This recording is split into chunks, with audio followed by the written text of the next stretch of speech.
ललित कुमार जी, दिल्ली से। राधे राधे महाराज। राधे राधे महाराज जी, आपके आशीर्वाद से जब से नाम जब शुरू किया है ये अंतर आया है कि पहले मुझे जब भी क्रोध आता था तो मुझे लगता था कि ये अनिवार्य था और इसके अलावा कोई और उपाय नहीं था, लेकिन अब मुझे जब भी क्रोध आता है तुरंत बात लगने लगता है क्या बिना क्रोध किए काम नहीं चल सकता, लेकिन पूरी तरह से इस पर नियंत्रण पाने में अभी असमर्थ महसूस कर रहा हूँ। क्या कभी ये संभव हो पाएगा? क्या पूरा संभव हो जाएगा। नाम जब छोड़िएगा नहीं, इसी को बढ़ाते रहिएगा।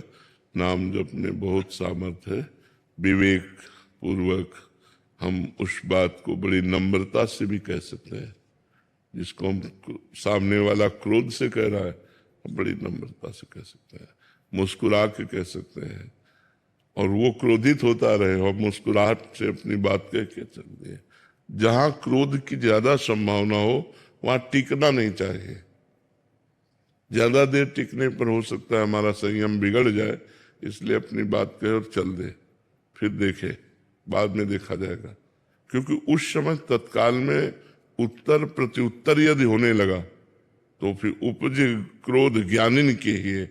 मतलब अपने लोग तो अज्ञानी जी हैं, बड़े बड़े ज्ञानियों के भी हृदय में क्रोध का प्रादुर्भाव हो जाएगा। उत्तर प्रत्युत्तर दिए, जहां बात पे बात हुई तो फिर क्रोध आ जाए।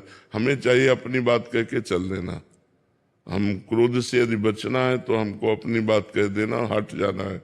क्योंकि अगर वो फिर दोबारा कहेगा, हम फिर बात बोलेंगे तो फिर क्रोध आ जाएगा, फिर संयम टूट जाएगा।